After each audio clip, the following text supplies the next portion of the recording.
Assalamualaikum. Bismillah wa bihamdi. Wassalatu wassalamu ala rasulih wa ala alihi wa sahbihi. Allahumma salli ummat Muhammadin sallallahu alaihi wasallam. Farij an umat Muhammadin sallallahu alaihi wasallam. Warham umat Muhammadin sallallahu alaihi wasallam. Wansyur wa qadha wa ayyada nahdatan watan fil alamin bihaqqi Muhammadin sallallahu alaihi wasallam. Amma ba'du. Kaum muslimin dan muslimat, para pencinta tanya jawab agama Islam melalui radio dakwah Hamzan Wadi dimanapun pengusaha berada. Alhamdulillah wa syukurillah. Di awal-awal tahun ini kita ketemu lagi dalam keadaan sehat walafiat, mudah-mudahan. Mudah-mudahan tahun ini lebih meningkat iman, takwa, amal soleh kita, lebih meningkat kesehatan kita, lebih meningkat rezeki kita, dan juga meningkat kebaikan-kebaikan kita yang lainnya. Moga-moga. Bagaimana sabda Nabi mengatakan, "Man kana yaumu khairan min amsi fawarabihun." Siapa yang hari ini, bulan ini, tahun ini lebih meningkat, lebih baik pada bulan kemarin, hari kemarin, tahun kemarin, itulah orang-orang beruntung, orang bahagia. Man kana yaumu misal amsi. Siapa-siapa yang sama tahun ini, bulan ini, hari ini dengan hari kemarin, bulan kemarin, tahun kemarin, itu adalah orang-orang magbunun, orang-orang merugi. Wa man kana yaumu syarra min amsi. Siapa hari ini, bulan ini, tahun ini lebih jelek daripada hari kemarin, bulan kemarin, tahun kemarin, itu adalah orang mal'unun, orang yang celaka, orang yang terkutuk, orang yang terlaknat. Oh, na'udzubillah, na'udzubillah min dzalika. Para pendengar yang dirahmati Allah Ta'ala, biar saya sampaikan banyak makasih alhamdulillah pada pengusaha yang telah mengirimkan kepada kami doa. Kirimkan doa untuk kami. Rata-rata semua pertanyaan diawali dengan mendoakan kami. Mudah-mudahan sehat walafiat, tetap dalam iman takwa, dipanjangkan umur, kemudian dalam lindungan Allah, mudahkan rezeki yang halal. Amin. Mudah-mudahan pengusaha juga mendapat seperti apa yang Anda doakan untuk kami. Moga-moga. Amin. Allahumma amin. Para pendengar yang dirahmati Allah Subhanahu wa ta'ala, sekarang ini kita berada pada bulan yaitu Jumadil Akhir, tanggal 10 malam ini. InsyaAllah berapa hari ke depan berarti kita masuk bulan Rajab. Di dalam Al-Quran sebutkan ada namanya Ashurul Hurum, bulan-bulan yang wajib dihormati, dimuliakan. Mana itu bulan? Pertama bulan Rajab, lalu itu bulan Zulqaidah, Zulhijjah, dan bulan Muharram. Ada 4 bulan sebut Ashurul Hurum, bulan yang harus dihormati, dimuliakan oleh kita umat Islam. Kenapa bulan Rajab? Karena bulan Isra Mi'raj. Bulan Nabi kita menghadap langsung pada Allah Ta'ala untuk menerima perintah solat waktu sehari semalam. Karena itu, mari kita bersyukur pada Allah ada perintah solat yang langsung Nabi terima dari Allah, tidak melalui perantaraan malaikat Jibril umpamanya. Itu menunjukkan kita ini perlu melaksanakan ibadah solat, merupakan kunci surga. Miftahul jannah as-salah. Kuncinya surga adalah solat. Al-farqu bainana wa bainal kufri tarku solat. Beda kita dan orang kafir adalah meninggalkan solat. Meninggalkan solat kafir, solat beriman Islam. Gitu maknanya. Dalam Al-Quran surah Al-Mu'minun sebutkan di sana, pada aflahal mu'minun alladzina hum fi salatihim khasyi'un. Punya pasti beruntung, bahagia orang mukmin yang solat dengan hati yang khusyuk. Di akhir ayat ada sebutkan tentang ulaika humul warithun alladzina yarithuna al-firdaus hum fiha khalidun. Orang-orang yang solat dengan hati yang khusyuk, orang-orang menghindarkan daripada yang lagu, orang menunaikan zakat, hindarkan daripada yaitu perbuatan-perbuatan tercela, juga melaksanakan amanah dan janji, serta orang itu melihara solatnya. Mereka mewarisi surga Firdaus dan mereka akan kekal di dalam surga Firdaus. Amin. Allahumma amin. Dia orang yang solat dengan hati khusyuk, jadikan Allah itu menjadi orang yang akan menjadi penghuni syurga Firdaus dan kekal abadi dalam syurga Firdaus. Saya punya kitab, 3 buah kitab.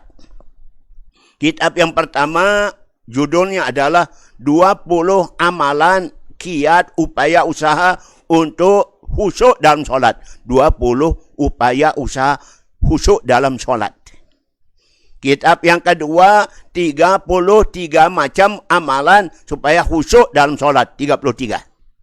Dalam kitab yang ketiga, lebih daripada 40 upaya usaha ikhtiar khusyuk dalam solat. 3 kitab nerangkan tentang khusyuk di dalam solat. Menunjukkan pentingnya khusyuk dalam solat. Kami juga punya kitab. 4 buah kitab. Kitab yang pertama berjudul 20 durhaka ibu bapa kepada anaknya. Kitab yang kedua, 20 durhaka anak-anak kepada orang tuanya. Kitab yang ketiga, 20 durhaka suami kepada istri-istrinya. Dan yang keempat, 20 durhaka istri kepada suaminya.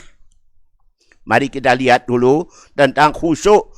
Apa upaya kita khusyuk? Tentang bulan Rajab, bulan solat. Kita tingkatkan kehusyukan kita dalam solat. Karena khusyuk itulah salah satu kesempurnaan solat. Sempurna solat pertama ikhlas lillah ta'ala. Yang kedua khusyuk hati kita. Yang ketiga kerjakan awal waktu. Yang keempat berjamaah. Yang kelima solat padu dikerjakan di masjid atau di musola yang ada. Itu termasuk sempurnaan daripada solat kita.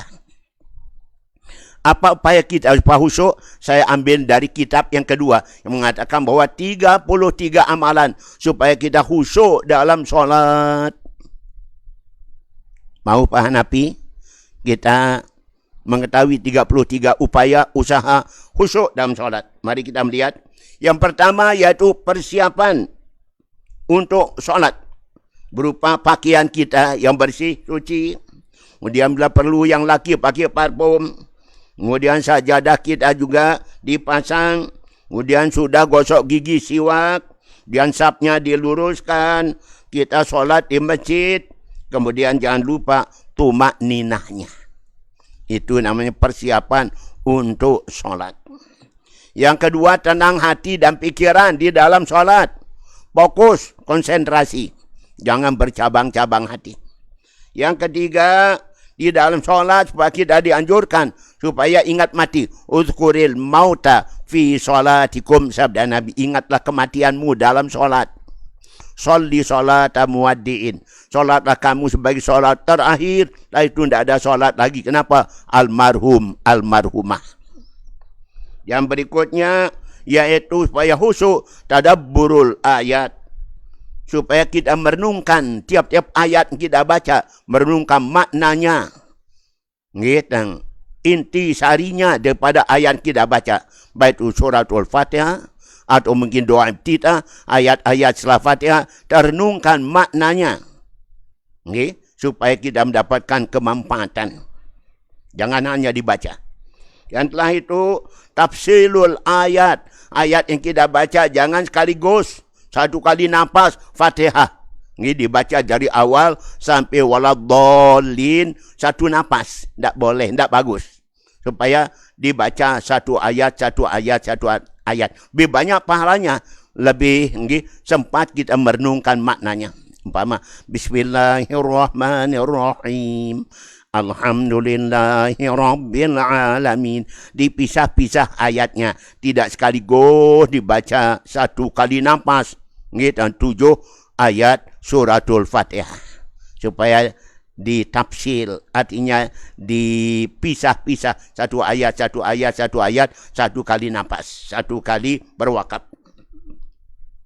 Yang berikutnya yaitu supaya kita tartil. Dan baca Quran harus tartil, bertajwid. Makhrajnya gimana, fashahannya bagaimana dan seterusnya. Warattilil Qur'ana tartila. Bacalah Al-Quran dengan tartilnya, dengan tajwidnya. Yang berikutnya, kita yakin bahawa Allah Ta'ala akan terima solat kita. Yakin solat kita akan diterima Allah. InsyaAllah Ta'ala. Kemudian di dalam solat, supaya ada sutrah. Di depan kita yang solat, di depan tempat kita sujud, pasang sutrah. Entah itu berupa sabuk tangan mungkin, atau mungkin tongkat mungkin, okay? Untuk supaya orang jangan liwat pas di depan kita yang solat. Sutrah namanya. Sunat masang sutrah. Kemudian sedekap kita supaya benar. Okay? Tangan kiri di bawah, tangan kanan di atas. Sedikit agak ke kiri. Kenapa? Karena jantung kita ada sebelah kiri. Kemudian tempat sujud kita pandang. Pandang tempat sujud, jangan pandang yang lain. Ke depan, ke kiri, kanan. Tak. Memandang tempat sujud. Itu adalah masuk khusyuk dalam solat. Kemudian berikutnya, yaitu isyarat telunjuk waktu baca syahadat. Asyhadu an la ilaha illallah wa asyhadu anna Muhammadar Rasulullah. Bukan digoyang-goyang ke bawah ke atas atau diputar-putar kayak ngebor. Okay? Cukup diluruskan ke depan. Asyhadu an la ilaha illallah wa asyhadu anna Muhammadar Rasulullah. Itu dia. Okay? Sunat untuk menambah khusyuk dalam solat. Kemudian ayat yang kita baca beragam. Okay? Boleh pakai qul huwallah aja. Kali pertama qul huwallah, kali kedua qul huwallah. Okay? Tapi lebih indah lagi berbeda-beda, beragam-ragam ayat dan surah yang kita baca dalam solat. Kemudian kalau ada sujud tilawah, sajadah, okay? Maka kita dianjurkan supaya sujud tilawah. Ada sujud tilawah, ada ayat sajadah, kita sujud dalam solat. Sajadah wajhiya lilladzi khalaqahu sawwarahu syaqqa sam'ahu absarahu bihaulihi wa quwwatihi ta'ala. Tabarakallah ahsanul khaliqin.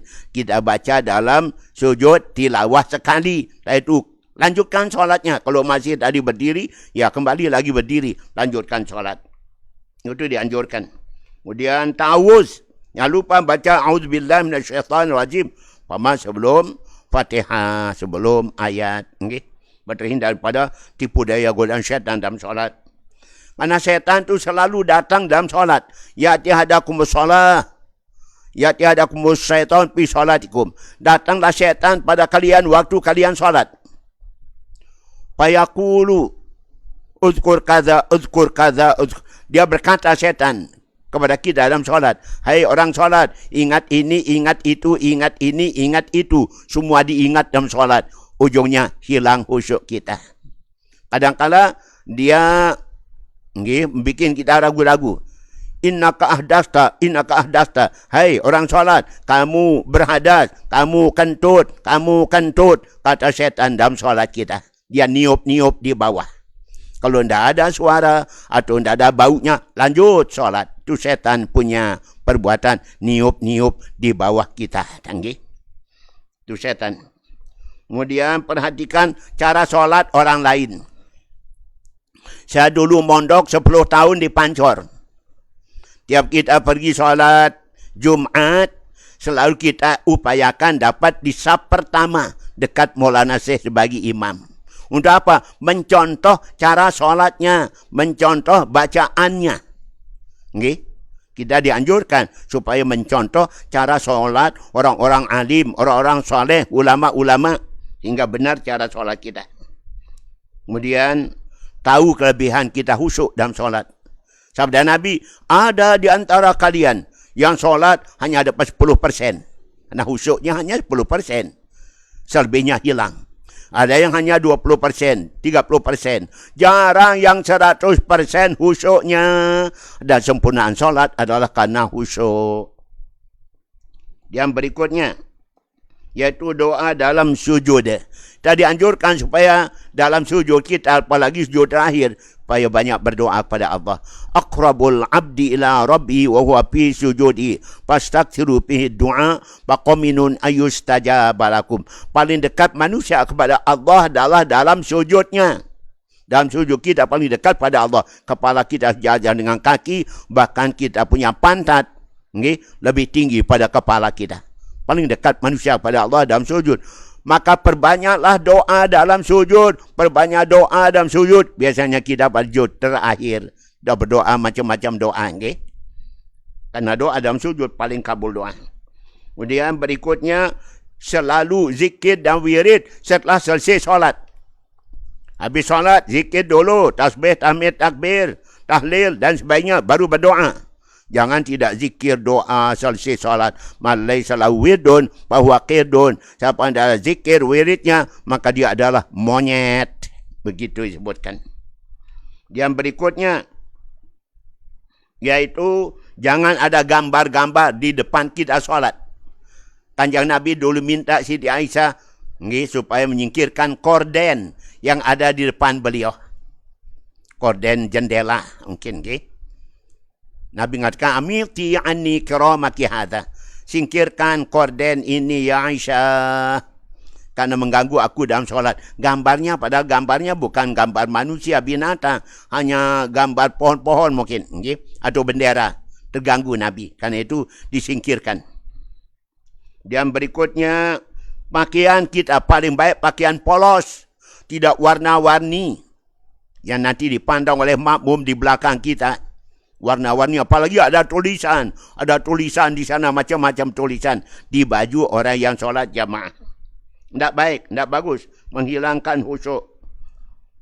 Kemudian jangan ada makanan di depan kita sedang solat. Di depan kita yang solat ada makanan.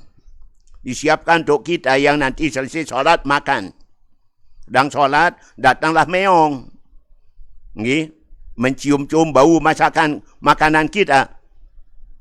Kita ragu-ragu khawatir. Yang jangan nanti meong makan apa yang ada di dalam makanan kita, sajian kita.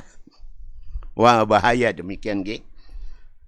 Kemudian berikutnya, jangan sampai kita menahan-nahan. Nahan kencing. Nahan kentut. Nahan BAB. Jangan sampai. Keluarkan dulu.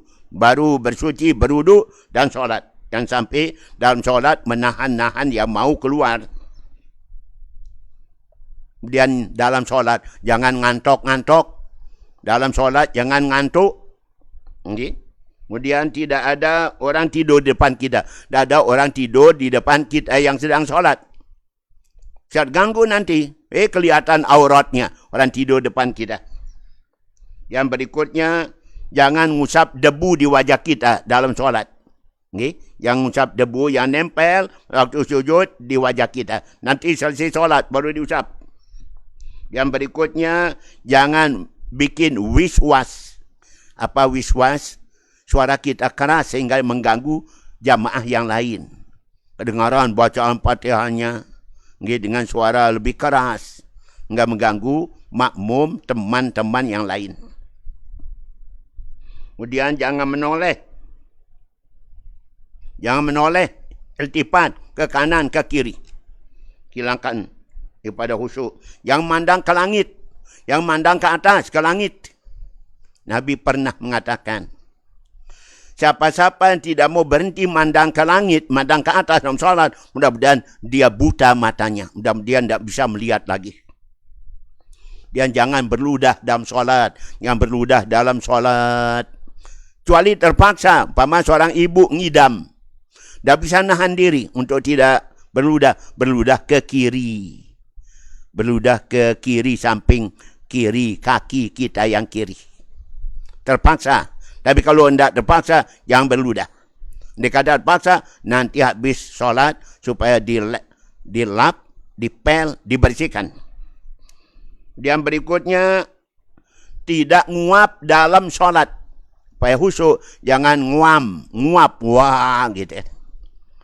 Apabila seorang mau nguap dalam solat, fal yakzim mastata'an, hendaklah dia menahan diri pada menguap dalam solat. Kalau paksa nguap, tutup mulutnya dengan tangan. Jangan setan berlomba-lomba masuk dalam mulut kita, kemudian mengalir melalui darah kita dan bersarang dalam hati kita. Setan bersarang dalam hati karena kita nguap. Dan jangan bertolak pinggang dalam solat. Tolak pinggang dalam solat, masa gitu cara solat pasangan. Kemudian jangan isbal. terlalu panjang kainnya, celananya, sampai terinjak oleh tumitnya. Terinjak oleh tumitnya, ujung kain, ujung jubah, ujung celana panjangnya dalam solat. Okay. Yang berikutnya, solat jangan serupa dengan binatang. Gimana cara binatang tidur atau duduk? Dia gini. Maka kita tidak boleh demikian. Harus diangkat. Okay. Dia angkat. Kita punya lengan. Hasta. Okay. Jangan seperti binatang yang tidur. Itu dia anjuran amalan. 33 amalan. Untuk kita bisa khusyuk di dalam solat. Amin. Allahumma amin. Dan selanjutnya, ada perbuatan yang termasuk tadi. Durhaka orang tua kepada anak, durhaka suami kepada isteri. Kalau durhaka anak pada orang tua biasa, durhaka isteri pada suami sering kita dengar. Sekarang sebaliknya, durhaka orang tua kepada anak, durhaka suami kepada istrinya. Mari kita mulai dari durhaka suami kepada istrinya. Ibu-ibu ada merasakan durhakanya suami. Okay?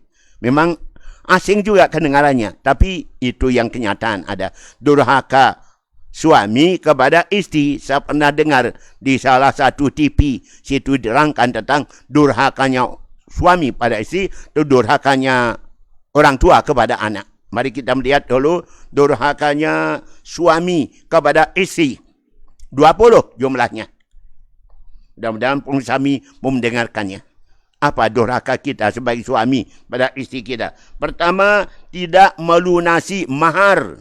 Mas kawin. Maharnya 2 juta. Tidak dibayar. Tidak dibayar nanti setelah kawin. Atau waktu akad nikah. Tidak dibayar mas kawinnya. Malu-maluin. Jadi suami tidak punya mahar. Yang kedua, menarik kembali. Ngambil kembali mas kawin yang sudah diberikan pada istrinya. Kok durhaka betul. Mas kawin yang diharapkan oleh sang istri, diambil lagi oleh sang suami. Nyata mas kawinnya itu dia pinjam dari bibinya.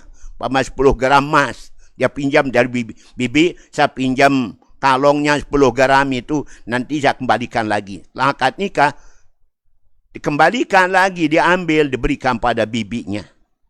Ya Allah, durhaka betul suami. Nabi bersabda, siapa-siapa kawin dengan seorang wanita, berniat tidak akan memberikannya mas kawinnya. Berniat tidak akan berikan mas kawin. Matilah sang suami yang tidak memberikan mas kawin pada istrinya itu. Maka matinya sebagai seorang pelacur laki-laki. Pelacur laki. Fahuwa zanin. Dia itu mati berzina si laki-laki. Nauzubillah. Dia mentelantarkan belanja nafkah pada istri. Mentelantarkan belanja atau nafkah pada istri. Dan berikan nafkah atau memberikan sangat-sangat sedikit nafkah untuk istrinya. Melanggar janji yang pernah dikerarkan pada istrinya. Jadi kalau kita kawin, saya belikan ini, belikan ini. Apa lacur, tak ada apa-apa. Mungkir janji. Kemudian tidak menyediakan tempat tinggal rumah. Tidak menyediakan tempat tinggal oleh sang suami pada istrinya. Numpang-numpang sama orang lain. Itu durhaka. Termasuk yaitu tempat tinggal bagi istri yang sudah ditalak sebelum habis iddah. Mestinya dia tinggal di rumah suaminya, mantan suaminya, istri yang ditalak sampai habis iddahnya. Indah, langsung diusir, suruh pulang. Padahal harus siapkan tempat tinggal. Tidak melakukan hubungan dengan istrinya, tidak melakukan hubungan dengan istrinya. Yang melakukan hubungan dengan istri masa haid, sahid, haram hukumnya. Fa'tazilun nisa'a bil mahid. Hindarkan, jauhi istri di dalam keadaan haid. Dan berkata kasar, bicara kasar kepada sang istri. Caci maki kepada istri. Termasuk durhaka. Membiarkan istrinya nusuz. Dayus. Istrinya tidak solat, istrinya tidak ngaji, tidak ibadah. Istrinya dibiarkan keluyuran. Okay? Itu dayus atau nusyuz. Sang suami nusyuz. Kemudian mengajak istrinya berbuat dosa maksiat. Pernah kita lihat di TV, suami bersama istrinya jual sabu-sabu. Suami bersama istrinya mencuri Honda orang. Ya Allah. Okay? Kemudian berikan beban yang berat pada istri, durhaka suami. Tidak adil pada istri, istrinya dua. Tidak adil pada istrinya, durhaka. Mengusir istri dari rumah. Karena marah, kecewa, diusirnya. Bukan dicerai, diusir. Bahkan dicerai langsung diusir juga masuk durhaka. Harus dibiarkan dulu sampai habis edahnya. Kemudian tanggung jawab semua masalah pada istri serahkan. Semua masalah rumah tangga diserahkan pada istrinya. Teganya. Okay? Menuduh istri melakukan selingkuh, zina. Okay? Kemudian menceraikan istri sewenang-wenang. Durhaka suami pada istri. Ceraikan sewenang-wenang. Kemudian memeras istri, memeras hartanya, uangnya, kayaannya, sampai habis kayaan istri yang dia bawa dari rumah orang tuanya. Atau gaji istrinya diperas oleh sang suami. Tak malu jadi suami. Kemudian nyebarkan rahasia rumah tangga, hubungan suami istri, sebarkan, diceritakan di temannya di kantor. Kemudian serumah dengan ipar bisa menimbulkan itu hubungan gelap, perzinahan, karena bersama dengan ipar. Dan tidak ada pesangon pada masa iddah, dan tidak ada pesangon untuk anak yang dibawa oleh sang istri. Durhaka suami, tidak memberikan pesangon, nafkah selama iddah, dan tidak memberikan nafkah pada anak yang dibawa oleh sang istri yang dicerai. Kemudian termasuk juga adalah suami tidak nyuruh istrinya solat, istrinya ngaji, hanya belajar agama. Tidak boleh katanya. Nauzubillah min dzalika, jangan sampai terjadi demikian. Kini saya sampai kepada apa durhaka orang tua pada anak. Durhaka orang tua pada anak. Jadi jangan anak saja yang durhaka. Orang tua juga ada yang durhaka. Mohon maaf tapi saya minum dulu. Iya, bismillah.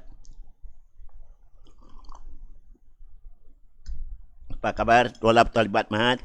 Sudah selesai semesternya. Okay, besok kira-kira selesai.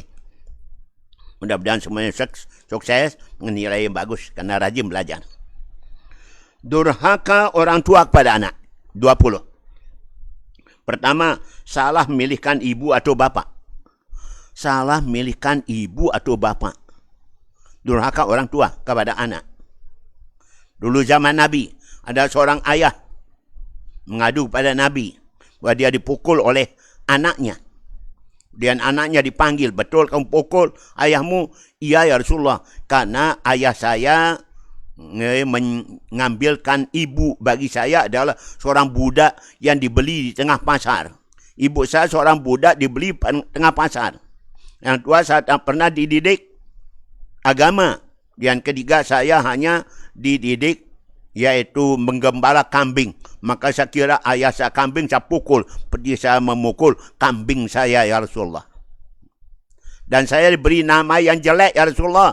Tidak nama yang baik. Siapa namamu nak? Nama saya Kampret. Kampret, iya. Kampret artinya ya kampret sudah. Itu nama saya Rasulullah. Pantas kamu sebagai orang tua dianiaya oleh anakmu. Karena kamu tidak tanggung jawab. Itu Nabi. Okay? Kemudian berikan hasil nafkah yang haram. Berikan nafkah yang haram pada anak. Durhaka orang tua. Mengajak anak untuk durhaka pada Allah. Mengajak anak untuk durhaka pada Allah. Orang tua suka nginam beram, anaknya diajak. Orang tua yang suka maling, anaknya diajak. Ya Allah. Okay.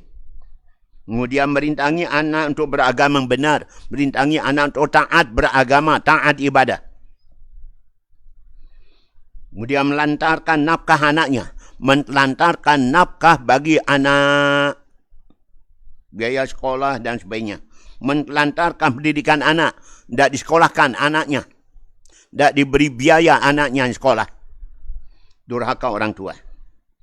Membiarkan anak pada lingkungan yang rusak. Biarkan anak pada lingkungan yang rusak. Bergaul dengan orang-orang rusak, orang jahat, orang jelek. Memaksa anak untuk menikah. Memaksa anak untuk nikah. Apa zamannya sekarang? Maksa anak untuk nikah. Tak ada lagi zaman demikian. Mau-maunya, nurut pilihannya.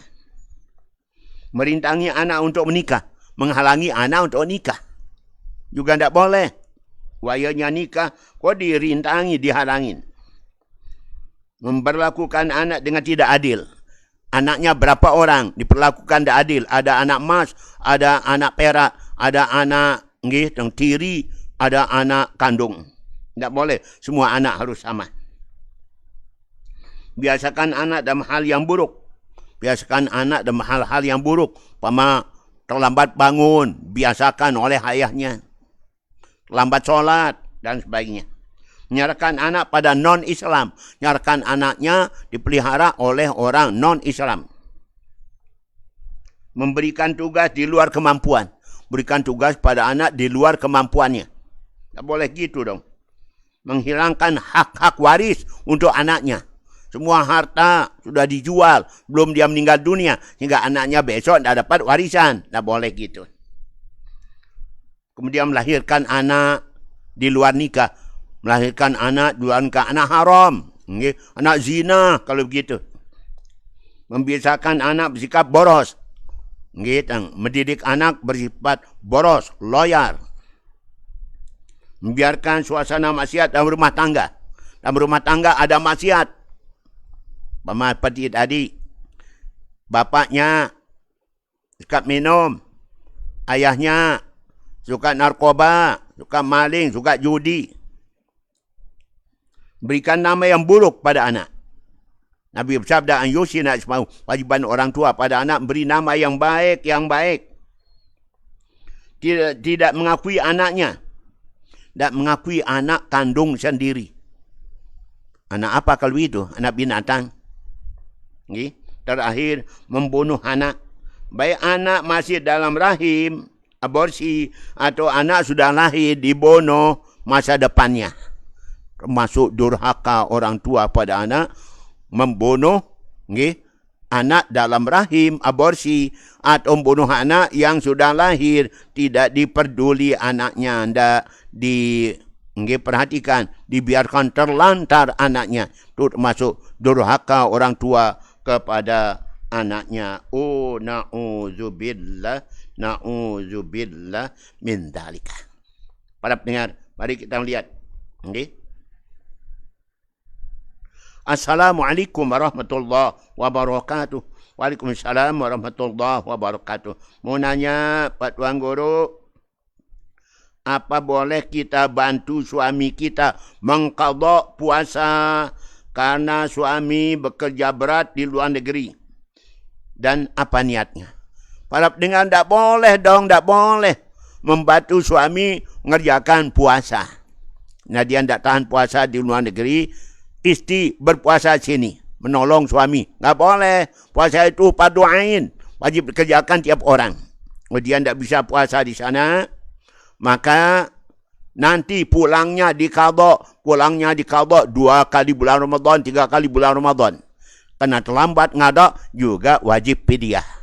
Suami yang punya kewajiban, bukan istri. Tak boleh. Dia kalau boleh orang lain, gampang nanti. Orang kaya-kaya bisa nyuruh orang, ngupah orang untuk ngerjakan sholatnya, puasanya. Kenapa? Dia tidak bisa sholat, tidak bisa puasa, karena sibuk. Hanya nyuruh orang ngerjakan sholatnya, puasanya, diupah karena dia kaya. Enak seperti itu. Padahal sholat, puasa, fardu ain, kerjakan tiap-tiap pribadi orang Islam. Kerjakan pahala besar, tinggalkan dapat dosa besar. Tidak bisa berwakil-wakil pada orang. Kecuali suaminya meninggal dunia, masih belum qadha puasa. Suaminya meninggal dunia, boleh diqadhakan puasanya oleh keluarga. Man mata wali siamun sama anhu walihu. Siapa meninggal dunia ada puasa belum diqadha, diqadhakan oleh keluarga. Tapi ada mengatakan bukan diqadhakan puasanya, tapi dipidyah saja, dipidyah saja. Demikian kepada ibu yang bertanya. Terima kasih. Mudah-mudahan yang musafir selamat di tempat musafir yang cari nafkah, okay? Dengan jujur di sana, dengan lurus, dengan napi tang baik-baik, okay? Dah lihat. Assalamualaikum warahmatullahi wabarakatuh. Waalaikumsalam warahmatullahi wabarakatuh. Apa hukumnya bersahabat atau berteman tetapi mesra-mesraan, Marwan Batu Gapit? Sahabat dengan lain jenis apa bersahabat dengan teman sejenis? Sahabat dengan teman sejenis masa mesra-mesraan? Laki dengan laki, perempuan dengan perempuan, okay? Kalau laki dengan laki namanya homo, perempuan dengan perempuan namanya lesbian. Ini laki dengan perempuan rupanya, okay? Bersahabat tapi bermesra-mesraan. Ingat, zina itu ada 8 macam. Zina itu ada 8 macam. Pertama, zina dengan hati. Dengan hati. Zina dengan hati. Yang kedua, zina dengan lidah. 3, zina dengan mulut. Yang keempat, zina dengan mata. Kelima, zina dengan telinga. Keenam, zina dengan tangan. 7, zina dengan yaitu kaki. Yang 8, zina dengan kemaluan. Dengan anu. Dengan apa? Dengan anu. Zina dengan anu wa anu. Okay? Itu macamnya. Jadi kalau mesra-mesraan, jangan dengan mata, jangan dengan tangan, maka termasuk zina juga. Cuman kelasnya tentu tidak sama dengan zina dengan kemaluan. Itu Marwan Batu Gapit. Mana Batu Gapit? Sikur apa? Betul. Okay? Berikutnya. Assalamualaikum warahmatullahi wabarakatuh. Waalaikumsalam warahmatullahi wabarakatuh. Mami, bagaimana niat kita ganti puasa Ramadan? Mau ganti puasa Ramadan ya? Ngadap puasa Ramadan. Nawaitu sawma ghadin di qada'i fardhi Ramadan lillah ta'ala. Aku puasa besok mengqada pada Ramadan karena Allah Ta'ala. Silakan, okay? Bagi yang belum ada, segera. Ntar lagi Rajab, Sya'ban, Ramadan. Wajib diqada. Berikutnya. Dari siapa? Assalamualaikum warahmatullahi wabarakatuh. Waalaikumsalam warahmatullahi wabarakatuh. Ya, terima kasih pada pengusami semuanya yang mendoakan kami. Mudah-mudahan di antara pengusami ada yang doanya kabul. Apalagi kalau 40 orang. Du'aul arba'in ka du'ail wali. Doa 40 orang seperti doanya seorang wali Allah. Kekasihnya Allah. Kabul doanya. Okay? Apa kabar? Alhamdulillah. Okay? Mudah-mudahan baik-baik semua kita. Buat Tuan Guru, mudah-mudahan. Okay? Ya, terima kasih doanya. Bagaimana hukumnya mengambil uang saudara? Ambil uang saudara ya, diam-diam ya. Curi namanya itu. Tapi yang diambil tidak banyak. Banyak tidak banyak. Pokoknya maling itu tidak boleh. Sekedar untuk membeli sayur-sayuran. Karena yang diambil uangnya itu makan di situ. Tapi sudah diganti dengan dikorbankan di masjid. Ya. Para pendengar, pokoknya ngambil harta orang, saudara, siapapun dengan cara diam-diam, maling namanya. Harus jujur dong, harus benar dong. Harus napi terbuka dong. Okay? Transparan. Semeton. Tendeng kepeng dia si beli sayur. Lawan si tengah lor bersama. Yang hanya numpang terus makan di situ. Harus ada upaya dong. Bantu saudaranya yang akan memasak, bikinkan sayur dan sebagainya. Kasih, tidak usah diminta. Kasih langsung. Ni kebetulan ada uang untuk nambah-nambah beli sayur, beli sebia, beli terasi. Gitu, tanpa diminta. Jangan diambil cara diam-diam. Walaupun tidak banyak. Tapi cara demikian cara maling. Diganti nanti dengan dikorbankan di masjid. Walaupun. Harus diberitahu dong. Gitu dia. Mari kita terbuka, transparan, jujur. Jangan ada dusta di antara kita. Gitu dia. Yang biasakan diri maling. Masya Allah. Hamba Allah dipancor. Pancor. Berimia pajarong, muhajirin kinggi. Lauk masjid apa dayan masjid. Atau jangan-jangan iaitu rumah sehat. Okay? InsyaAllah. Baik. Okay? Mari kita biasakan kejujuran. Penasir kau tumatnina wal kadibariba. Orang jujur itu tenang hatinya. Orang suka bohong itu galau hatinya. Betul? Betul. Istri yang jujur di rumah tenang. Istri yang suka ngambil uang suaminya tidak tenang. Gitu dia. Ayo, kita biasakan. Okay? Ya, terima kasih atas doanya nih. Okay? Kemudian begini. Saya pernah berniat dalam hati saya kalau saya akan membelikan keponakan saya mobil-mobilan. Yang saya tanyakan apakah itu nazar yang harus dilaksanakan ataukah bagaimana Pak Ustadz? Okay. Makasih. Para pendengar, nazar itu artinya kita berjanji pada diri kita. Nanti kalau saya dapat ini, sukses ini, saya akan begini, saya akan begini. Nazar namanya. Kalau saya lulus, saya akan nyantuni anak yatim. Kalau saya itu berhasil, nanti saya akan memberi sedekah pada orang-orang jompo anak yatim. Itu nazar. Tapi kalau baru angan, keinginan, itu namanya keinginan, iradah, cita-cita, kemauan belum termasuk nazar. Yang nazar diucapkan dengan kalimat, kalau saya lulus, saya akan memberikan ponakan saya nanti yaitu mobil-mobilan. Nazar. Suatu yang sunat dengan kita bernazar menjadi wajib hukumnya. Wajib hukumnya. Dikata laksanakan juga bagus. Bagus. Berarti kita berbuat baik pada ponakan.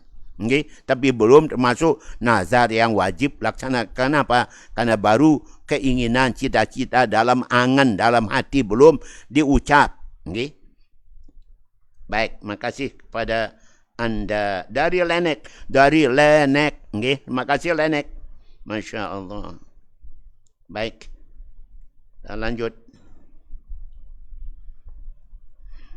Semoga, terima kasih atas doanya. Semua kita sehat walafiat, okay? Masuk Ibu M. Syafi'i. Ibu Sumi juga mudah-mudahan sehat walafiat. Bapak Masyri. Juga Pak Napi. Semua kita deh. Jamaah pengajian di Masjid Pagi Utara. Yang di Loyok, Lutfi Wengkang. Yang ada di Abul Barokat Wan Nafahat. Ada di Nabi. Pada Mara.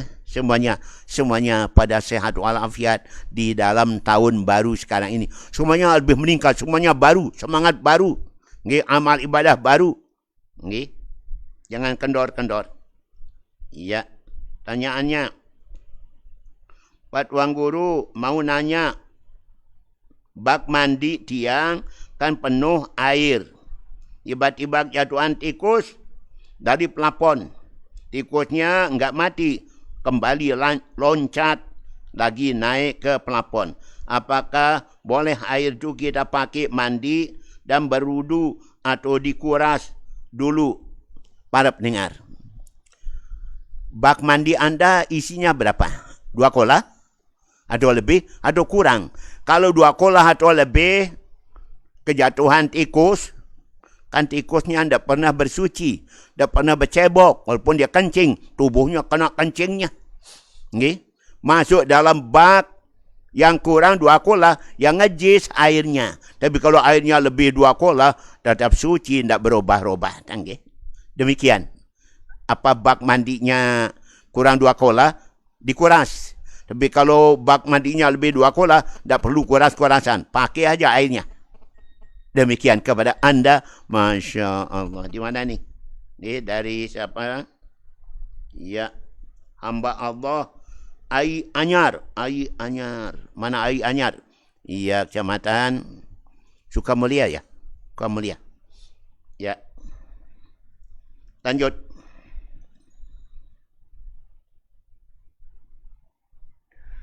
Makasih atas doanya para pendengar.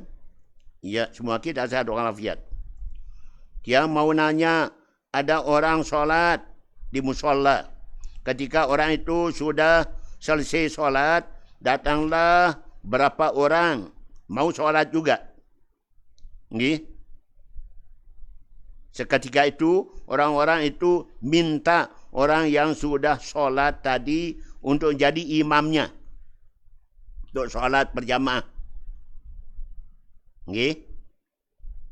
Jadinya orang yang berimam ini 2 kali solat dalam satu waktu. Apa sah solatnya bersama makmum tersebut? Mohon penjelasan. Hamba Allah kelayu. Begini ceritanya. Dulu zaman Nabi SAW, Nabi solat berjamaah. Ingat, salah satu keistimewaan Nabi adalah beliau melihat dengan tengkuknya apa dilihat di depan. Jadi apa yang dilihat di depan sama dengan melihat yang di belakang. Bisa melihat dengan tengkuknya. Maka Nabi sedang sholat, tiba-tiba datang 2 orang jamaah. Tidak ikut berjamaah dia. Terlambat datang, dia langsung duduk. Nabi selesai sholat, dipanggil orang itu. Nabi tanya, Ma mana'akum ma'lau saliyah ma'ana? Apa yang menghalangi engkau solat sama kami? Apa yang menghalangi kamu untuk solat bareng-bareng dengan kami? Solat jamaah. Qad shalaina fi rihalina ya Rasulullah. Kami sudah solat di rumah ya Rasulullah. Nabi mengatakan, walaupun kamu sudah solat di rumah, kalau ketemu orang solat, maka kembali lagi engkau solat. Solatmu di rumah sebagai solat padu, solatmu di masjid kembali, itu sebagai amalan sunat, sebagai tambahan pahala bagimu. Jadi, orang yang tadinya sudah selesai solat jamaah, dan diminta untuk jadi imam kembali, boleh dan sah hukumnya. Makmum sah hukumnya, si imam ini juga sah hukumnya. Tapi berarti bertambah pahalanya si imam. 2 kali solat, tambah pahalanya. Sedangkan orang yang baru solat ini ya 1 kali solat. Jadi sah solatnya makmum, sah solatnya imam yang 2 kali solat.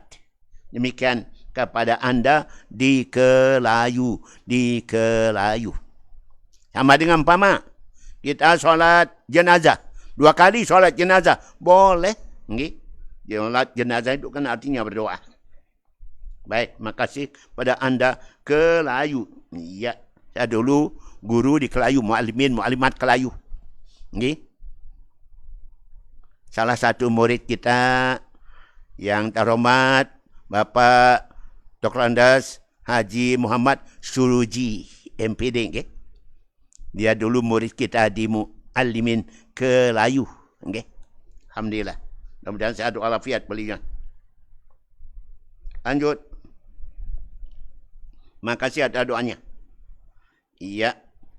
Pertanyaannya berbunyi, Pak Tuan Guru mau nanya, kalau kita terbangun kesiangan, ngapain? Sekitar jam 7 pagi, Kemudian, apa boleh kita lanjutkan solat subuh kita atau ada waktu lain untuk mengqadanya? Mohon penjelasan. Dari ayat Anyar. Nabi bersabda, man nama an salatin aw nasiha fa salih hina yadhkur. Siapa tiduran dari solat, lupa pada solat, maka begitu sadar, ingat, bangun, langsung diqadha, langsung dikerjakan, tidak boleh tunda-tunda. Nanti deh qadha siangan, tidak boleh, langsung tu sadar, ingat, maka segera diqadha saat itu juga solatnya, karena sudah lewat waktu subuh. Itu dia, kalau ditunda-tunda nanti bertambah dosa kita. Baik, yang biasakan diri lambat bangun subuh. Naumu subhati tamnau rizqa. Orang yang sudah ada waktu subuh masih tidur, apalagi belum sholat, dia sudah dengar azan dan sebagainya, maka pati limit sempit sedikit kejepit rezekinya, sabda Nabi SAW. Sama dengan orang tidak suka doa orang tuanya. Man taraka du'a alil walidain yang qati min rizqu. Siapa tidak suka doa orang tuanya, tidak suka doa orang tuanya, pasti putus keran rizkinya, sumber rizkinya putus. Yang kedua, orang banyak dosa pasti sempit rizkinya. Inna rajula ayuhramu rizku bidzambi subuh. Saya jadi seorang yang banyak dosanya, diharamkan dapat rezeki yang cukup, yang banyak. Sempit rezekinya, dikit rezekinya, hilang rezekinya karena banyak dosa, banyak dosa. Yuk, Siapa merasa diri sempit rezeki, mungkin anda banyak dosa. Atau tidak pernah mendoakan orang tua, tidak bakti sama orang tuanya, hidup kita gitu, sempit, sulit. Itu dia. Susah, payah. Baik, ayatnya tadi. Okay? Lanjut. Dari siapa? Ya. Terima kasih juga atas doanya. Dia mau nanya, ketika kita dalam perjalanan jauh dan beberapa waktu solat terlewati. Ketika kita sampai di tujuan, apakah langsung bisa kita qadha semua solat kita yang tertinggal, atau apa boleh dengan cara mengqadhanya setiap waktu solat yang terlewatkan itu. Dari kelayu. Sama dengan tadi. Itu kita sadar, kita sampai, ada 5 waktu kita yang tertinggal. Karena 1 harian di kereta api, di mobil, atau di pesawat. Gitu kita turun, semuanya diqadha sekaligus. Satu persatu diqadha sekaligus pada waktu itu juga. Jangan ada tunda-tunda. Karena kita meninggalkan solat kita pada waktunya, maka gitu nyampe langsung diqadha semuanya 5 waktu itu.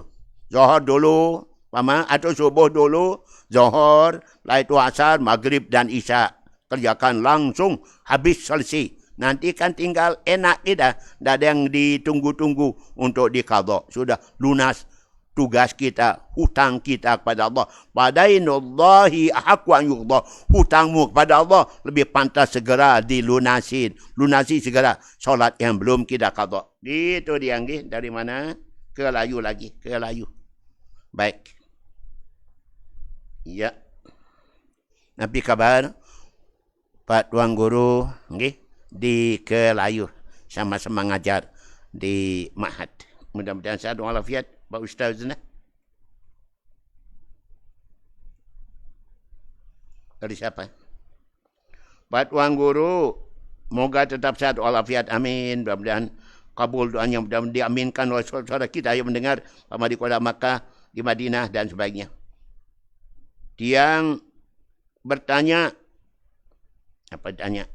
apa benar seorang suami yang mentalak istrinya di saat hamil tua, talaknya tidak sah, tidak jatuh. Apalagi suaminya tersebut mentalaknya istrinya dengan talak 3. Siapa bilang? Dia dalam keadaan hamil tua, hamil muda, talak 1, talak 2, talak 3, tetap jatuh talaknya. Dia dalam keadaan haid, dia ceraikan istrinya, jatuh talaknya. Ada paham? Pak Wahabi mengatakan tidak jatuh talak seorang suami pada istri yang sedang haid. Jatuh. Dalam keadaan hamil, jatuh. Hamil tua, jatuh. Baru melahirkan ditalak, jatuh. Tidak ada, tidak jatuh. Semuanya jatuh. Ya Allah, jangan gitu dong.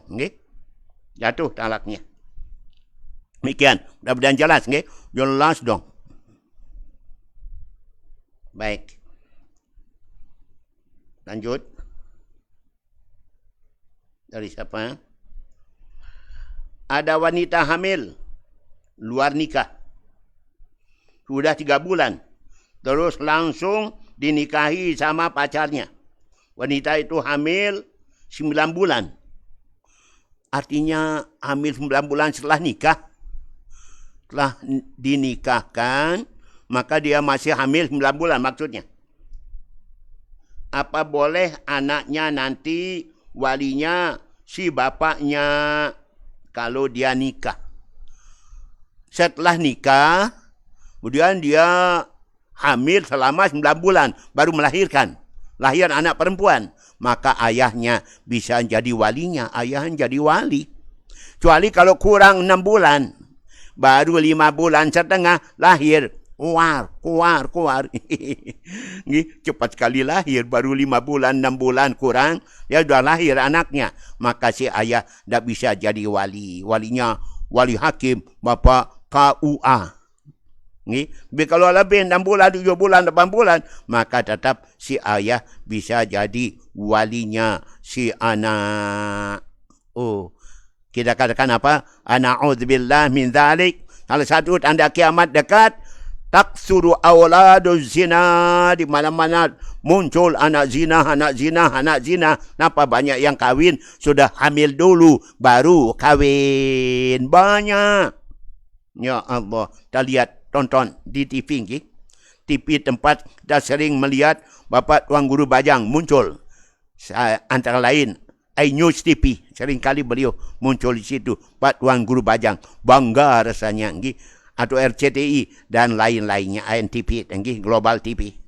Alhamdulillah. Situ juga banyak sebutkan tentang jumpai anak haram di pinggir jalan, dalam kardus, di depan masjid, depan musola, depan rumah orang.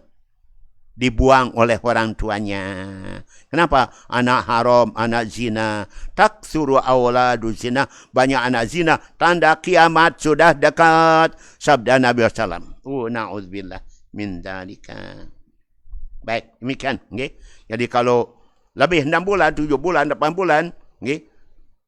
Baru lahir, orang tuanya ayah jadi. Tapi kurang 6 bulan, okay? Wali hakim. Demikian. Banyak sekali terjadi sekarang. Lanjut. Apa kita salah sama suami? Enggak mau dilarang keluar. Karena kita mau keluar cari anak kita. Untuk nyuruhnya makan. Supaya enggak sakit. Karena lambat makan. Atau nyuruhnya mandi, suruhnya ngaji, metode Iqra dari gurunya. Masa dilarang? Masa dimarahin? Beritahu aja, Pak, tanda aku sayang, saya mau cari anak kita, supaya dia pulang di rumah teman-temannya main-main. Okay? Atau dia sedang main game, main HP. Suruh pulang untuk mandi, makan, segera pergi sholat. Pergi ngaji. Masa dilarang? Justru Alhamdulillah. Okay? Sang istri mau peduli terhadap anak. Mestinya suami yang mencari anak. Tapi ini istri. Ya jangan dilarang. Justru diberikan motivasi. Syukur istri peduli kepada anak. Gitu. Okay? InsyaAllah. Baik. Jadi jangan dilarang. Tapi beritahu. Nanti jangan dia mencari. Mana ibunya? Kok tidak ada, padahal dia sedang pergi mencari anak dan main-main di rumah teman. Beritahu, Pak, saya pergi cari si badu. Gitu. Atau cari lemecoh. Gitu. Tidak apa-apa. Baik, makasih pada anda. Lanjut. Dari siapa? Hamba Allah. Sakra Timur. Sakra Timur ya Lepak, Surabaya, Tungtang. Okay. Apakah wajib memfidyahkan puasa yang ditinggalkan di bulan Ramadan karena sedang ngidam, sedang hamil, kondisinya lemah, tapi sudah diqadha lunas sebelum lahirnya anak? Tergantung. Ibu dulu tidak puasa kenapa? Karena khawatir ibu sakit atau khawatir anaknya nanti tidak sehat karena ibu puasa. Okay? Kalau sebabnya karena anak kita khawatir anak kita tidak sehat, ibu tidak puasa, maka qadha wajib dan fidyah juga wajib. Tapi kalau ibu tidak puasa karena ibu khawatir kesehatan dirinya sendiri, bukan karena anak, maka ibu cukup wajib qadha doang, tidak perlu fidyah. Tapi kalau karena anak, maka qadha wajib, fidyah juga wajib. Gitu nggih, Tungtang atau Surabaya atau Lepak. InsyaAllah. Kip kabar Pak Tuan Guru kita nggih di Madrasah Aliyah NWDI Lepak. Dan sehat walafiat Pak Tuan Guru. Lanjut.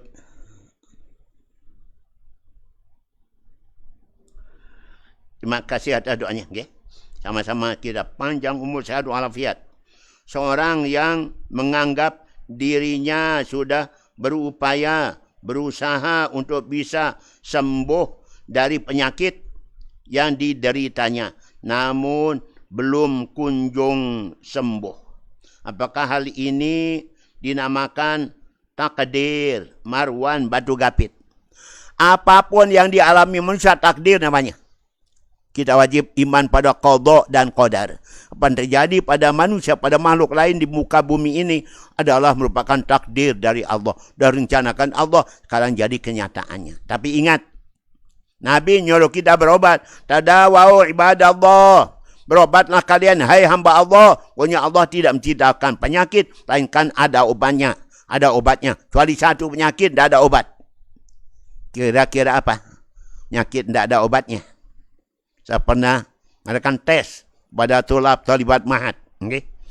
Penyakit apa tidak ada obatnya? Mati katanya. Bukan penyakit, itu ji'un namanya. Apa tidak ada obatnya? Okay? Ternyata penyakit tidak ada obatnya adalah penyakit tua. Penyakit tua. Kalau sudah tua tidak bisa bajang lagi. Pun diobatin. Walaupun dioperasi. Tetap aja kelihatan tuanya. Itu penyakit tidak ada. Yang lain dari itu insya Allah ada obatnya. Berobatlah. Okay? Nabi nyuruh kita berobat. Biaya berobat sama dengan sedekah pada orang miskin, yatim piatu. Marwan Batu Gapit. Lanjut. Dari siapa? Pak Tuan Guru. Okay? Moga sehat walafiat sama.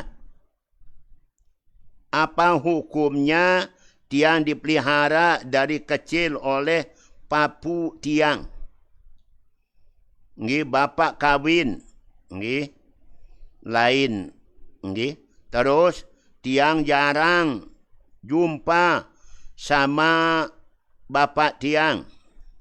Cuman tiang tetap doakan bapak tiang selesai solat 5 waktu. Dan titipkan uang buat belanja. Tiang merasa berat jumpa dengan bapak tiang. Pertama, dah boleh kita berat jumpa dengan bapak. Apapun bapak lupa pada kita, kita harus dekat pada bapak. Itu kewajiban daripada yaitu seorang anak kepada orang tuanya. Seperti yang kita sampaikan tadi. Yang sampai ada durhaka anak pada orang tua, durhaka orang tua kepada anak. Dan orang tua pun dah kahwin, tetap ingat kepada anak-anaknya dari isteri lain. Tetap ingat, peduli dan wajib berikan nafkah. Wajib berikan nafkah pada anak diperoleh dari isteri yang lain. Selama dia tu masih jadi tanggungan, perlu ditanggung. Kecuali kalau sudah kahwin, dah berkeluarga, ya tanggung diri.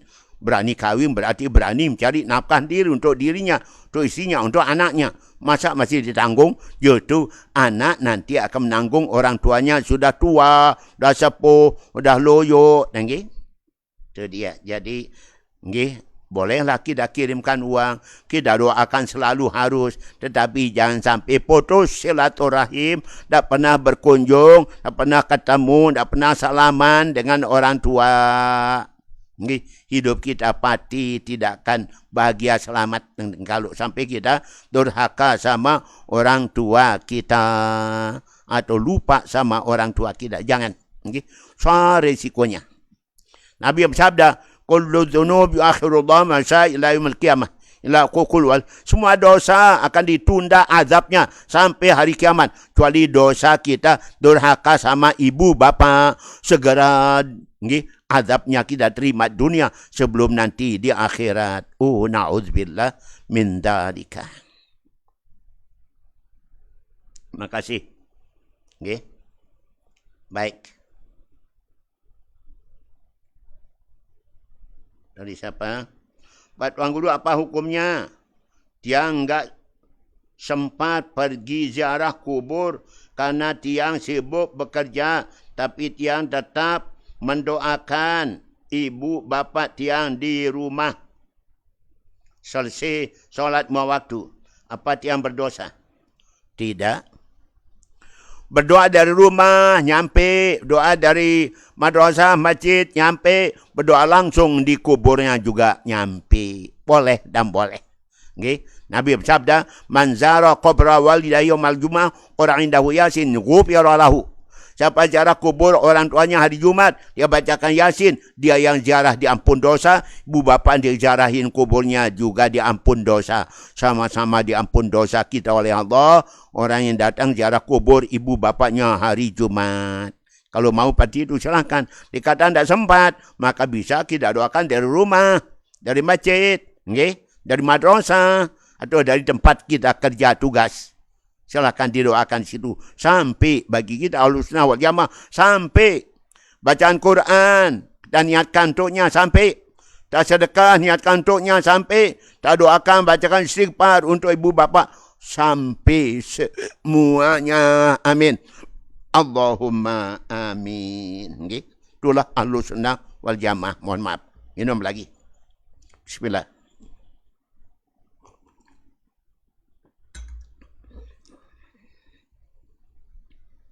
Ya. Dari mana?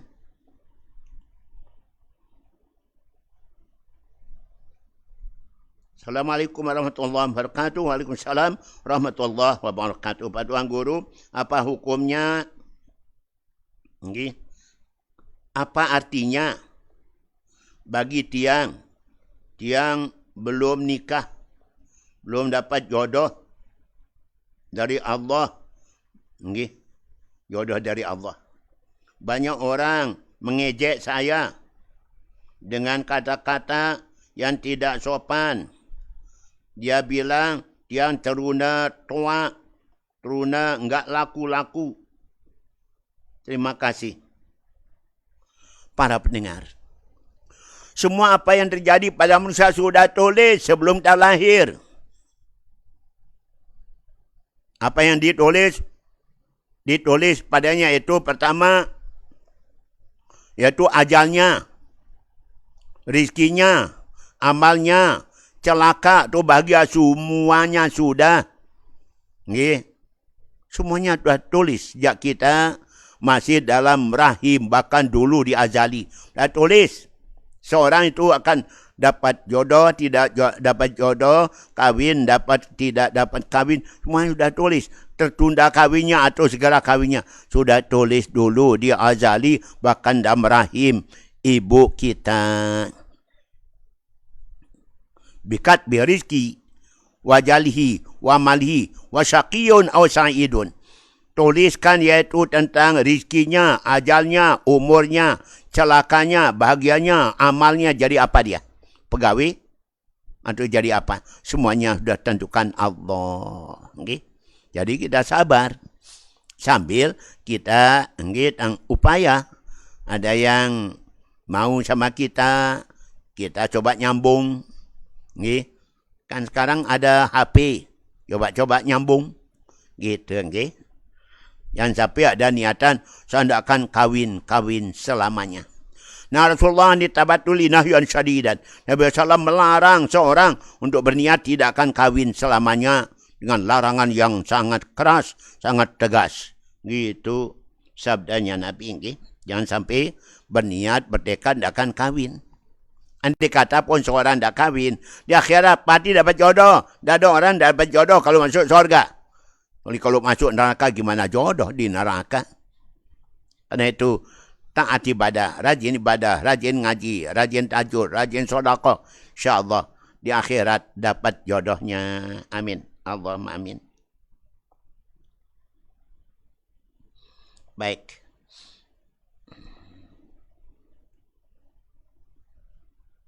Pak Tuan Guru, apa boleh tiang solat ba'diyah Isya 4 rakaat di rumah? Saya panggil. Para pendengar, dari segi boleh ya boleh, bagus ya bagus, penting ba'diyah. Tapi Nabi bersabda, siapa-siapa yang solat Isya berjamaah, dan setelah selesai solat Isya berjamaah di masjid, musola, Dia langsung solat ba'diyah 4 rakaat di masjid musola, baru dia pulang. Faqad wajada Lailatul Qadri, qad laqiya Lailatul Qadri. Berarti dia ketemu Lailatul Qadar 1000 bulan tiap malam. Karena dia solat isya berjamaah dan dia ba'diyah isyanya 4 rakaat di masjid di musola sebelum pulang. Nanti di rumah ya solat yang lain dong. Solat hajat, solat istikharah, solat taubat, solat tasbih, tahajud, witir di rumah, tapi ba'diyah isyanya sebaiknya yaitu di masjid, dapat kelebihan keutamaan Lailatul Qadar 1000 bulan. Amin. Allahumma amin. Dari segi boleh saja. Okay? Apa tahu nanti sampai rumah batal duduknya. Salaman ibunya, batal. Tak jadi ba'diyah isya. Okay? Makasih pada anda.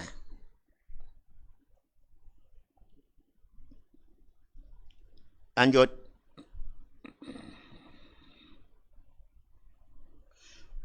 Gimana hukum tiang punya anak perempuan tapi sudah 2 tahun enggak mau jumpa dengan tiang. Tiang mau ke rumahnya, tiang enggak tahu jalan ke rumahnya. Pernah tiang dikasih tahu pas dia nikah, yang kasih wali dari Kalimantan, yang kerja di Kalimantan. Makasih buat Tuan Guru. Masya Allah. Okay? Gimana bisa demikian? Kau putus hubungan dengan anak, walaupun anak sudah kahwin, tak boleh putus hubungan dengan orang tua. Anak harus nyambung hubungan dengan orang tua. Okay? Apalagi dengan orang tua sendiri. Kita lahir dari hubungan ibu dan bapak kita. Okay? Maka tak boleh putus hubungan. Ingat. Nabi bersabda, man qata ruhman fasayara wa balahu qabla yamuta. Siapa putus hubungan, apalagi dengan orang tua, sebelum dia mati, dia pasti terima azab Tuhan lebih dahulu. Ada 5 macam yang Allah segera berikan azab pada seorang, persekot azab sebelum ajalnya tiba, sudah terima azab Tuhan. Pertama, al-baghyu, melakukan perbuatan zalim, aniaya. Al-ghadaru, melakukan tipu daya orang. Yang ketiga, yaitu uququl walidain, durhaka sama ibu dan bapa. Durhaka sama ibu dan bapa, dan nyambung hubungan ibu bapa. Yang keempat, qati'atur rahim, memutus silaturahim, Yang kelima, segera dapat azab Allah. Wa ma'rufun la yushkaru, tanda pandai mensyukuri jasa dan kebaikan orang. Jasa orang, kita tidak syukurin. Kebaikan orang tidak syukurin. Jasa ibu bapa, jasa guru, banyak kita tidak syukurin. Kita lupa pada mereka.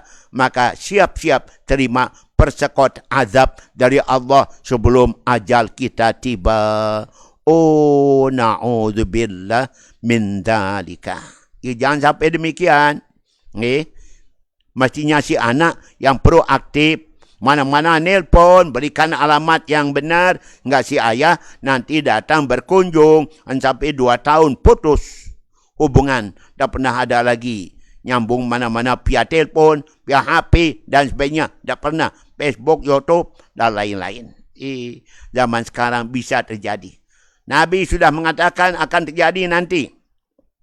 Yaitu aqqa ummahu, akan banyak anak durhaka pada ibunya. Wajapa abahu, tidak peduli kepada ayahnya. Birosadi kau, sangat baik sama teman, kawan, sahabatnya. Kemudian, ata'a zauj, banyak orang yang taat bakti kepada istrinya. Itu yang akan terjadi di akhir zaman. Sekarang sudah merasa kita. Sudah melihat kenyataan yang ada. Ujungnya apa? Pasti manusia hidupnya resah, gelisah, tidak tenang, hidupnya tidak bahagia. Kenapa? Karena ada yang wajib lakukan, ditinggalkannya. Na'udzubillah min dzalika. Itu dia. Okay? Mudah-mudahan mereka sadar bahawa kita hidup adalah dari hubungan ibu bapa kita, lahirlah kita. Jangan lupa ayah, jangan lupa ibu.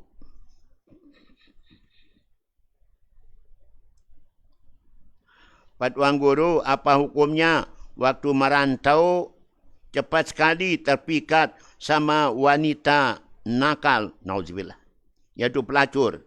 Tapi sekarang tiang sudah bertobat nasuha. Mau tiang merantau lagi? Enggak mau tiang merantau lagi. Itu namanya Anda merantau tidak bawa iman dan takwa. Tinggalkan iman takwa. KTP mungkin dibawa. Nih, yang lain-lain dibawa. Tapi iman takwa ditinggalkan di kampung, di desa, di gubuk, di repuk, di dasan. Akhirnya sampai di tempat merantau, gampang terpesona, terpikat oleh wanita-wanita pelacur di tempat itu. Oh, Anda akan kehilangan berkah. Berkah rezeki, berkah umur, berkah hidup, dan banyak hilang. Kenapa? Anda melacur di negeri orang. Tobat, syukur Anda sudah tobat nasuha. Dikata mau pergi lagi untuk merantau boleh, tapi ingat, jangan tinggalkan iman takwa ke negeri orang.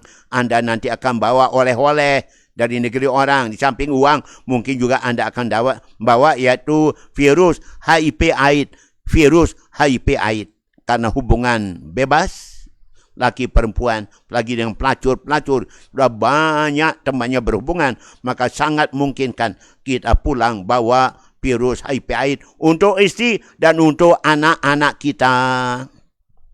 Saya pernah mengikuti TOT, Training of Trainer HIV AIDS di Jakarta Timur. Kerjasama negara kita dengan negara Kanada.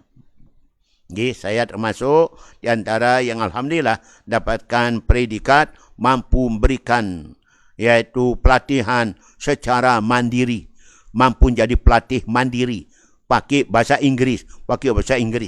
Alhamdulillah pulang-pulang tadi pakai pemerintah kabupaten untuk berdakwah, untuk memberikan penyuluhan ke sekolah-sekolah. Itu dia. Alhamdulillah. Terima kasih. Baik. Kenapa cepat tergoda? Karena kita merasa jauh dari keluarga. Dan kita jauh dari iman takwa. Coba iman takwa kita tetap melekat, insyaAllah tidak akan terjadi. Nabi bersabda, La yazni zani hina yazni wa huwa mu'min. La yashrabu sariq wa hina yashrabu wa huwa mu'min. La yashrabu syarib hina yashrabu wa huwa mu'min. Seorang tidak akan berzina selama masih ada iman di hatinya. Seorang tidak akan mencuri selama masih ada iman di hatinya. Seorang tidak akan minum minuman keras dan narkoba selama masih ada iman di hatinya. Jadi sebab kita melakukannya karena iman sudah copot, iman sudah ketinggalan di rumah. Nauzubillah. Baik. Pak Tuan Guru yang sangat suka dengarkan ceramah Bapak Tuan Guru Bajang di radio Hamzan Wadi. Nggih?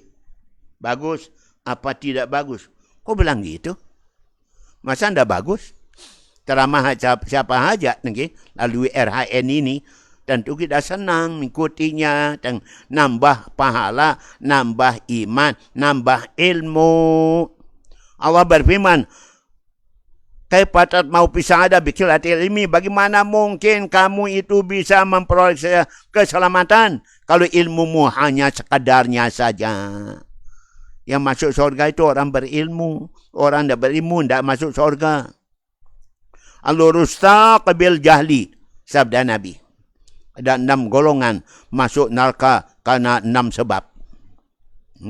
Sittatun yakhluna an-nar bi sittatin. 6 golongan masuk neraka karena 6 sebab. Pertama, al-ulama bil hasadi. Alim ulama masuk neraka karena hasad, dengki, iri hati, talu nanti. Ada enggak? Alim ulama, tuan guru hasad, dengki, iri hati. Kalau ada, neraka tempatnya. Al-umara bil jur. Para pejabat pemerintah. Dari yang tinggi sampai yang rendah. Apabila mereka korupsi atau berlaku tidak adil. Yang ketiga, yaitu akan masuk neraka at-tujar bil khiyanah.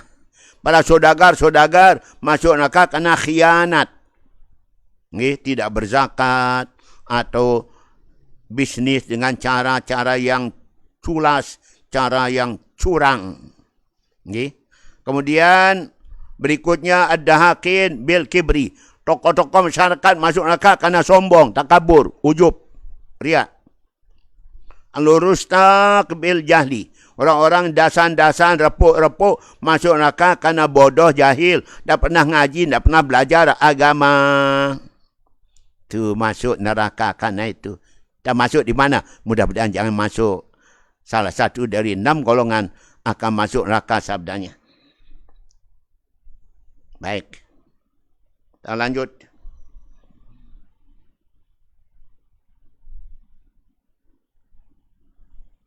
Siapa kenangan? Tuan Guru, tiang mimpi solat di makam Nabi kita Muhammad SAW. Ni. Tiang bercita-cita semoga tiang dapat pergi umrah, dapat berziarah. Apakah mimpi tiang tu baik atau tidak baik? Ya Allah. Ada keraguan. Mimpi ziarah ke makam Nabi. Okay? Tentu sangat baik, sangat untung. Mimpi yang baik dari Allah, mimpi yang jelek-jelek dari syaitan. Okay? Mimpi ketemu Nabi, ziarah ke makam Nabi, ziarah ke makam Maulana Syekh, tentu baik. Okay? Masa kita ragukan kebaikannya? Mimpi yang baik datang dari Allah, mimpi yang jelek-jelek datang dari syaitan. Ayo. Okay? Baik. Okay? Mudah-mudahan jadi kenyataan bahawa pelinggi dapat menaikkan ibadah umrah. Sekarang umrah kapan saja, yang penting uangnya cukup. Bulan ini bisa. Saya punya jamaah ada juga mau berangkat umrah. Kemarin sudah ada yang pulang. Nanti tanggal 28 ada yang berangkat. Ibadah umrah. Penting uangnya cukup. Bisa berangkat umrah kapan saja, tidak ada kendala. Okay? Karena sudah tidak khawatir lagi oleh COVID-19. Corona. InsyaAllah tidak ada. Baik. Mudah-mudahan. Amin. Allahumma amin. Tuan Guru, apa hukumnya? Ada bapa tetangga pergi umrah yang kasih bawa foto bapa Maulana Syekh. Pas dia pulang, yang malu mengambil kembali. Kenapa diambil lagi? Yang niatkan sebagai sedekah sama dia. Apa tiang salah? Masa memberikan foto Maulana Syekh salah? Okay? Dan kalau sudah memberi, masa diambil lagi? Okay? Foto itu dibawa pergi ibadah haji. Sebagai apa? Kenang-kenangan, sebagai tanda cinta. Nanti melihat foto, berdoa kita di hadapan Ka'bah, multazam. Nanti kita ke Madinah, mendoakannya di depan makom Rasul Salam Pama. Karena kita bawa foto Maulana Syekh, sambil kita doakan sana untuk kemuliaannya. Bagus, tidak usah diambil lagi dong. Kenapa diambil lagi? Tidak perlu, okay? Iya. Jadi kenang-kenangannya lah. Mungkin Anda dibawakan nanti apa, Pama? Minyak wangi Hajarul Aswad mungkin? Atau tasbih mungkin? Sajadah mungkin? Itulah jadi ganti foto Maulana Syekh yang kita berikan pada teman pergi umrah. Tidak usah diambil. Dah kenang-kenangan. Baik. Dari siapa? Terima kasih ada doanya. Apa hukumnya solat enggak pakai celana dalam? Cuman pakai kain sarung yang bersih, suci, baju, songkok. Masa harus pakai celana dalam lah dengan? Dulu zaman Nabi ada yang bertanya, ya Rasulullah, ada seorang wanita tidak pakai kain dari dalam, hanya pakai mukena yang nutup seluruh tubuhnya, kecuali wajah dan telapak tangannya. Apakah boleh tidak pakai kain dari dalam? Nabi mengatakan boleh, yang penting mukenahnya nutup seluruh tubuhnya, kecuali wajahnya dan telapak tangannya, sabda Nabi. Sama dengan laki-laki yang dia kata tak pakai celana dalam. Pasangan, masa tak pakai, pakai dong. Okay? Pergi solat jamaah ke masjid, tak pakai celana dalam, gimana rasanya? Okay? Tapi tak wajib. Okay? Yang penting tertutup okay? Aurat kita dengan kain kita, celana panjang kita, pakai baju kita, songkok kita. Ya sudah cukup tanpa pakai celana dalam. Tapi enak tak perasaan tak pakai celana dalam? Okay? Gimana rasanya? Ngompeh gitu. Masya Allah. Masya Allah. Tak usah deh. Okay? Harus pakai demi kebaikan kita. Pak Tuan Guru, apa hukumnya? Ada tetangga udah jadi haji. Alhamdulillah. Okay? Tapi dia suka berkata kotor.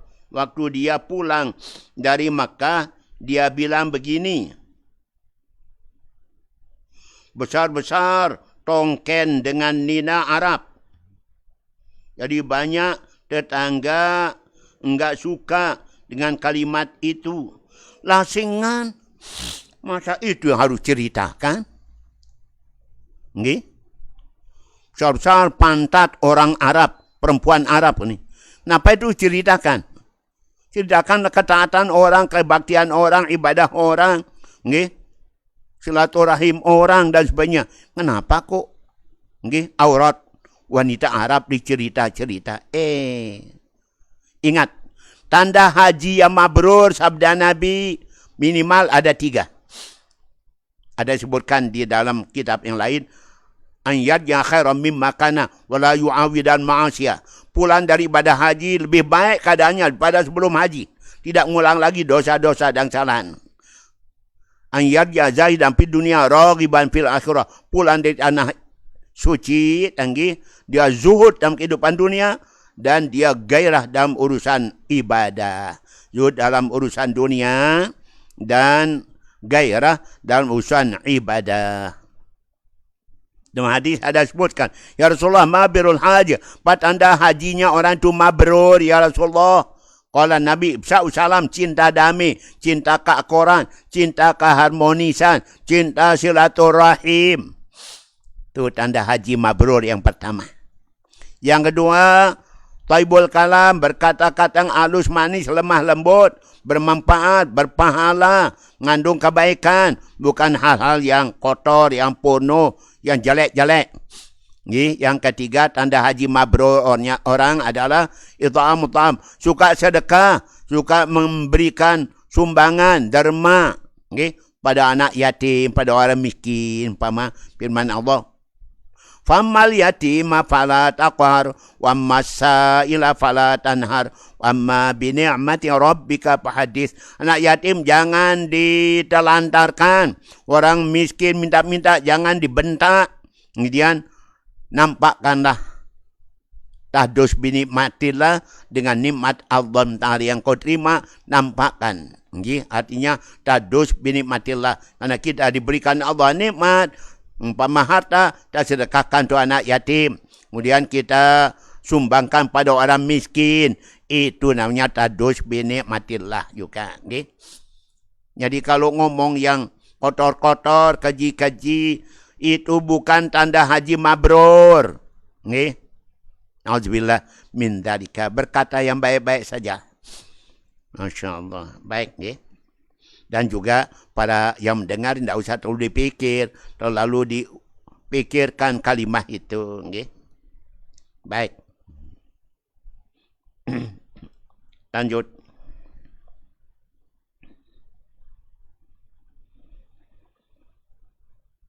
Dari siapa? Pak Tuan Guru, Tiang Nunasang. Tiang Nunasang julu. Nunasang nama anak tiang. Nur Rohisa Mahira Rohis Mahira. Tiang bapaknya nama Subhan Karim. Ibunya nama Fitri Handayani. Nama anak ya. Mari kita lihat artinya. daripada nama ini. Namanya nur, cahaya, rahisa. Nggih. Artinya murah, rahis artinya murah. Nggih, mahira artinya pandai, pintar. Nggih, silakan. Murah dalam hal berbuat kebaikan. Bisa, nggih. Kemudian mahir dalam ilmu pengetahuan, boleh. Jadi nama ini bisa cocok, nggih. Boleh juga nama seperti ini. Dari siapa? Nggih. Iya, tidak disebutkan darinya. Baik para pendengar. Ya. Masih ada waktu. Lanjut.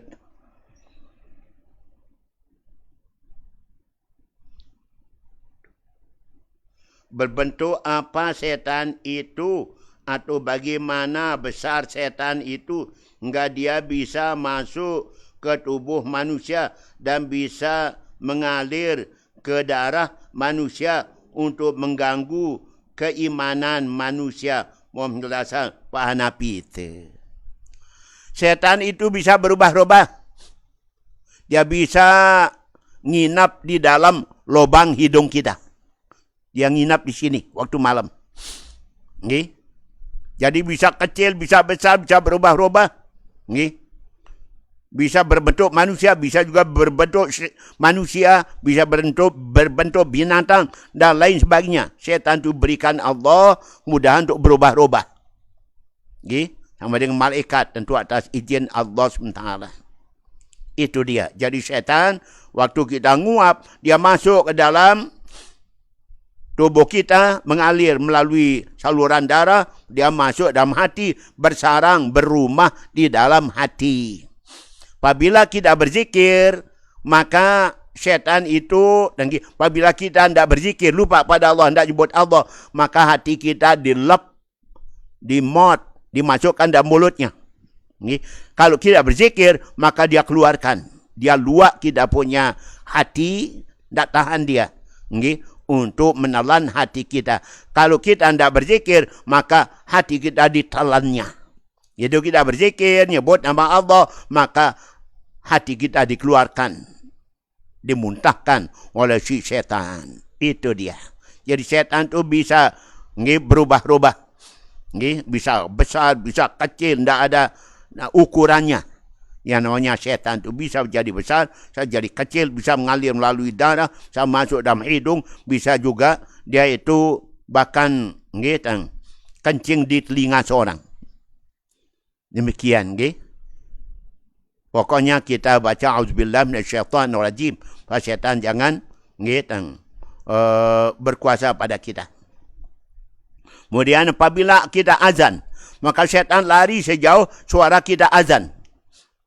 Selesai azan, sambil dia lari, sambil kentut-kentut, karena tidak senang mendengarkan suara azan. Selesai azan, kembali lagi dia ke masjid tempat kita solat. Nanti iqamat, lari lagi. Selesai iqamat, kembali lagi ke masjid, menggoda kita dalam keadaan solat. Sambil berbisik. Uskur kaza, uskur kaza, uskur kaza, uskur kaza, uskur kaza. Ingat ini, ingat itu, ingat ini, ingat itu. Kata setan berbisik di hati kita. Hanya semua diingat.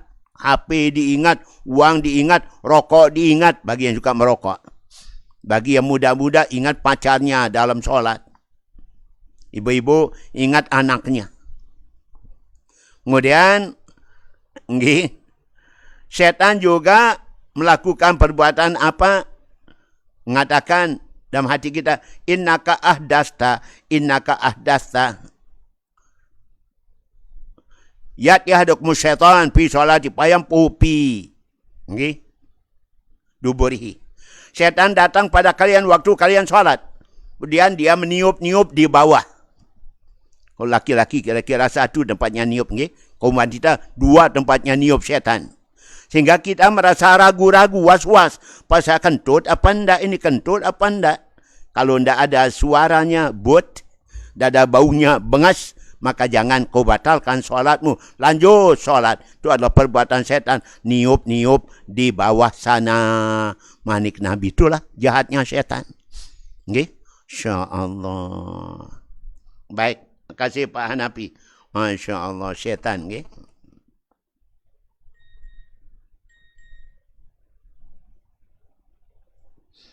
Lanjut.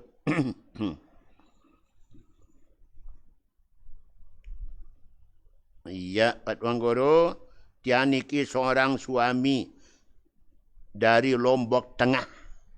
Di mana lagi? Jangan dekat dengan desa saya. Dalam Masjid Umbonggas. Mau nanya, contoh istri wanita yang patut diceraikan seperti apa? Mohon penjelasan Pak Tuan Guru. Para pendengar, sudah ada zaman Nabi. Seorang laki-laki yang lapor sama Nabi, curhat sama Nabi. Ya Rasulullah, inna marati la tarudu yada lamis.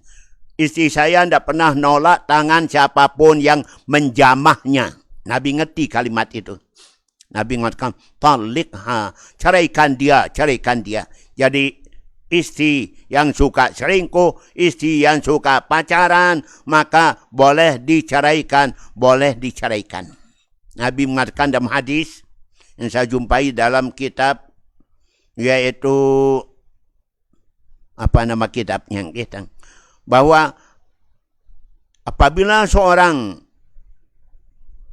laki-laki tahu bahwa istrinya suka berbuat tidak baik, umpama zina, selingkuh, dia tidak ceraikan istrinya, maka suami ini kalau berdoa tidak akan dikabul Allah Ta'ala. Doanya tidak dikabul Allah. Kenapa dia tidak ceraikan istrinya yang selingkuh, yang berzina, yang Nabi berbuat tidak baik tersebut.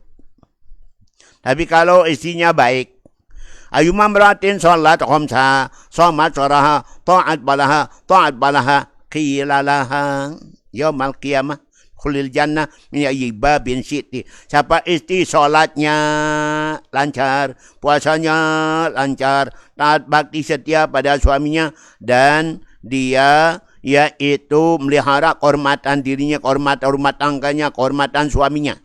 Besok dipanggil di hari kiamat. Udkhulil jannata min aiba bin syi'ti. Masuk surgalah ibu dari pintu mana saja maunya anda disilakan.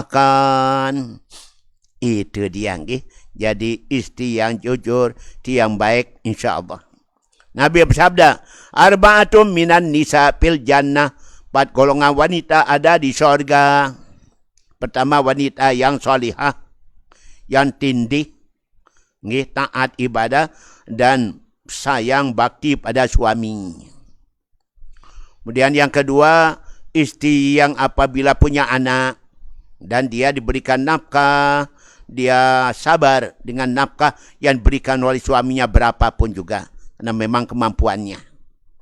Yang ketiga, istri apabila suami ada di rumah, dia jaga omongannya, kata-katanya. Apabila suami tidak ada di rumah, dia jaga kehormatan diri, kehormatan rumah tangganya. Yang keempat, wanita dalam surga, wanita yang yaitu ditinggal mati suaminya, punya anak yatim. Dia pelihara, dia jaga, dia didik, dia sekolahkan, rawat anaknya, sampai-sampai tidak mikir untuk kawin lagi. Itu dia istri dalam syurga, wanita dalam syurga. Nabi bersabda, hairun nisa ul ansar.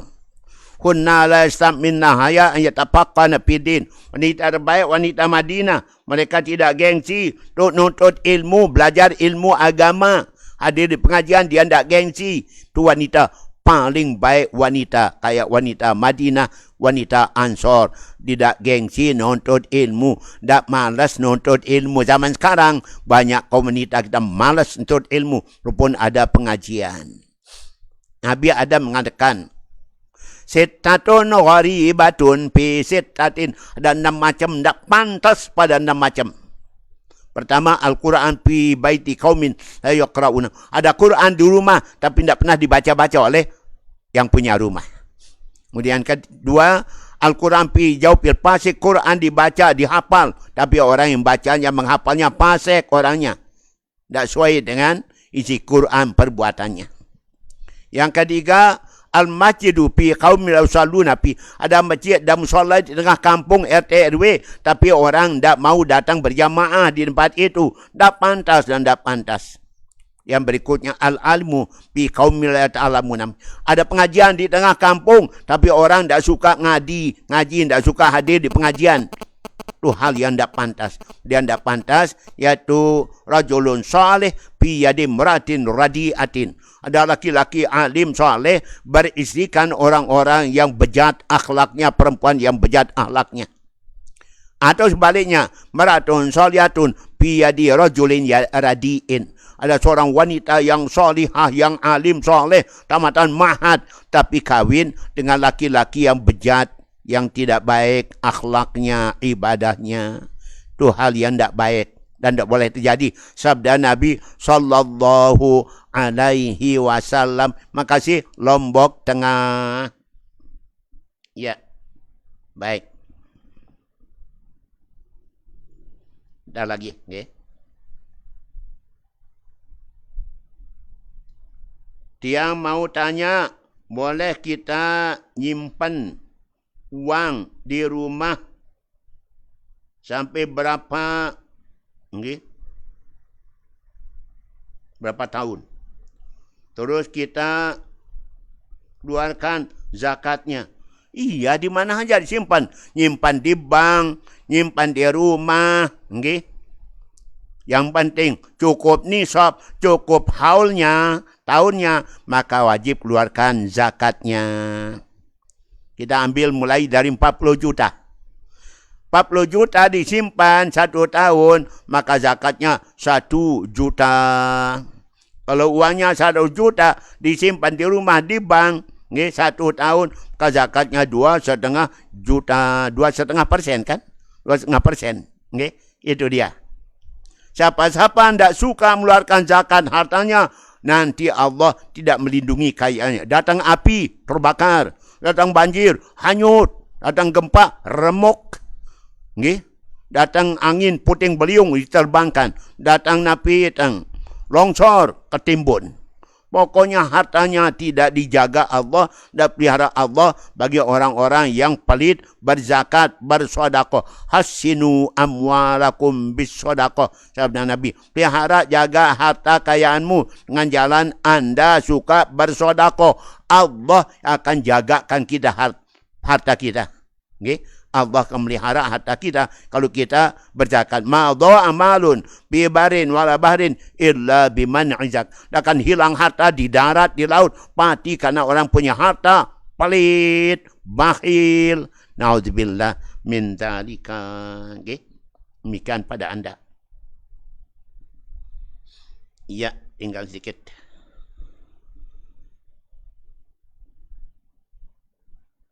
Bagaimana hukumnya bagi kaum perempuan yang menjual rambutnya yang rontok, bekas bersisir, dan bagaimana juga hukumnya yang membelinya? Mohon penjelasan Pak Nafi. Tidak boleh, haram. Menjual rambut haram, membeli rambut haram. Kenapa? Pasti dibeli untuk dia bikin jadi sanggul. Nabi mengatakan lanal wasilah wal mustausilah. Dilanat oleh Allah perempuan yang nyambung rambut dan tukang nyambung rambut. Dulu zaman Nabi ada seorang ibu mengatakan, ya Rasulullah, anak saya mau kawin, rambutnya rontok sedikit, rambutnya sejeput. Bolehkah saya pakai rambut palsu supaya kelihatan rambutnya tebal, ya Rasulullah? Nabi menjawab, lanallahu wasilah wal mustausilah. Dilaknat Allah perempuan yang pakai rambut palsu, nyambung rambut, dan tukang nyambungkan rambut. Sama di salon-salon, dilaknat Allah juga. Maka demikian pula dibeli, dijual, tidak boleh. Jual atau beli rambut. Okay? Demikian. Pak Hanafi ya? Pak Hanafi lagi. Mau kita berakhir pada pendengar, insyaAllah. Dan lagi. Pak Tuan Guru, apa hukumnya perempuan tinggalkan anaknya pergi kawin masih kecil, anaknya anak yatim. Itu lagi. Serba kasihan, ke? Siapa tempatnya anak yatimnya itu? Serahkan pada siapa? Pada neneknya, pada bibinya, pada siapa? Pada kasihan si ibu kepada anak yatim tinggalkannya. Punya rasa kasihan, ke? Pada anak yatim. Tadi sudah sebutkan. Seorang wanita tinggal mati, suami punya anak yatim. Kemudian dia tidak sampai kawin, ke? Maka dia akan menjadi wanita penghuni syurga yang keempat. Dan Nabi mengatakan, aku bersama wanita-wanita hitam pipi nanti dalam syurga. Rasulullah, siapa wanita hitam pipi? Wanita tinggal mati suaminya, punya anak yatim, demi anak yatimnya dia tidak kawin lagi. Maka ia temanku nanti dalam syurga. Wanita yang tinggal mati suami, punya anak yatim, demi anak yatimnya dia tidak kawin demi melihara anak yatim. Ada tidak yang tahan peti itu? Masya Allah. Demikian kepada Pelinggih bertanya. Terakhir. Tuan Guru, apa kita baca waktu solat Jumat selain selaku datang ngantuk kita mau tidur? Masya Allah. Tidur waktu baca dengar khutbah atau sebelum mulai khutbah. Kiranya waktu kita mendengar khutbah, jangan sampai kita ngantuk-ngantuk, jangan sampai perhatian kita lain-lain, maka kita harus mata kita gosok, jangan ngantuk, tidur, bisa jadi nanti keluar kentut kalau tidur. Karena itu upayakan. Kalau bisa uduk kembali, ya uduk kembali. Setan yang bergampung di mata kita, bulu mata kita hilang. Tapi kalau tidak sempat, ya kita upayakan untuk kita tidak ngantuk kembali. Baca salawat pada Nabi SAW. Mudah-mudahan tidak ngantuk lagi, tidak berperan setan bikin kita ngantuk dengan yaitu bergantungan pada bulu mata kita supaya kita pada ngantuk. Demikian Bapak yang bertanya dari siapa? Makasih. Moga-moga ada empat gunanya para pendengar. Sampai di sini kita berjumpa. InsyaAllah ta'ala kita berjumpa pada malam berikut melalui waktu gelombang yang sama. Akhirnya, wallahu a'lamu bisawab. Wallahu muwaffiq ala hadi la sabil rasyad. Wassalamualaikum warahmatullahi wabarakatuh.